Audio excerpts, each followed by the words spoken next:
દર વર્ષે ઉત્તરાયણના પર્વ દરમિયાન ફ્લાયઓવર બ્રિજ ઉપરથી પસાર થતા વાહન ચાલકો પતંગના કાતિલ દોરાના કારણે ગંભીર રીતે ઇજાગ્રસ્ત થતા હોય છે। ભૂતકાળમાં પણ આ પ્રકારની ઘટનાઓમાં કેટલાક લોકોએ પોતાના જીવ ગુમાવ્યા છે। જે ઘટનાઓની ગંભીરતાને ધ્યાનમાં લઈને શહેર પોલીસ કમિશનર દ્વારા ઉત્તરાયણ પર્વને લઈને મહત્વપૂર્ણ જાહેરનામું બહાર પાડવામાં આવ્યું છે। દર વર્ષે ઉત્તરાયણના પર્વ દરમિયાન ફ્લાયઓવર બ્રિજ ઉપરથી પસાર થતા વાહન ચાલકો પતંગના કાતિલ દોરાના કારણે ગંભીર રીતે ઇજાગ્રસ્ત થાય છે। ભૂતકાળમાં પણ આ પ્રકારની ઘટનામાં કેટલાક લોકોએ પોતાના જીવ ગુમાવ્યા છે। જે ઘટનાઓની ગંભીરતાને ધ્યાનમાં લઈને શહેર પોલીસ કમિશનર દ્વારા ઉત્તરાયણ પર્વને લઈને મહત્વપૂર્ણ જાહેરનામું બહાર પાડવામાં આવ્યું હતું। જે જાહેરનામા અનુસાર આજથી 2 દિવસ માટે શહેરમાં તમામ ફ્લાયઓવર બ્રિજ ઉપર સેફટી ગાર્ડ વિનાના વાહનોને પ્રવેશ ઉપર પ્રતિબંધ મૂકવામાં આવ્યો છે। જોકે સેફટી ગાર્ડ લગાવેલ વાહનોને પ્રતિબંધમાંથી મુક્તિ આપવામાં આવી છે।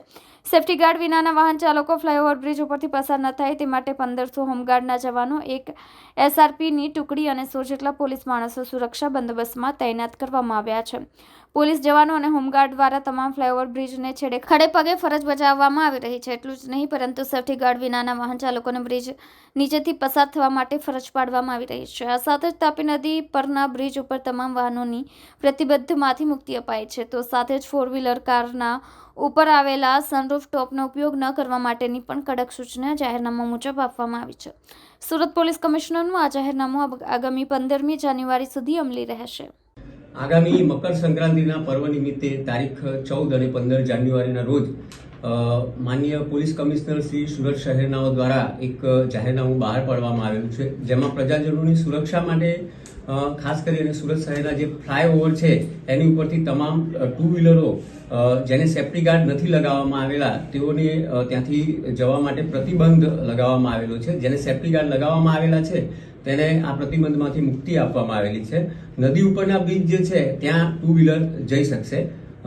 મકર સંક્રાંતિના પર્વ નિમિત્તે સુરત શહેરમાં બંદોબસ્ત અર્થે એક SRP કંપની અને 1500 હોમગાર્ડના જવાનો, 100 હેડક્વાર્ટરના માણસોને ડિપ્લોય કરવામાં આવેલા છે। પ્રજાજનોને આ તબક્કે હું અપીલ કરું છું કે આપના જે 2-વ્હીલર જે છે એની પર જ્યારે પણ મુસાફરી કરો ત્યારે ગળાના ભાગે સ્કાર્ફ, કપડું અથવા તો કોઈ દુપટ્ટો જેવી કોઈ કાપડ જે છે એને વીંટાળીને રાખો અને નાના બાળકોનું ખાસ ધ્યાન રાખો અને 4-વ્હીલરમાં પણ સનરૂફનો ઉપયોગ કરવાનું ટાળો અને સલામત તહેવાર ઉજવો એવી મારી સૌને નમ્ર વિનંતી છે। સર, તુક્કલ ઉપર પણ પ્રતિબંધ છે? ચોક્કસ, એનું પણ અગાઉ જાહેરનામું બહાર પાડવામાં આવ્યું છે।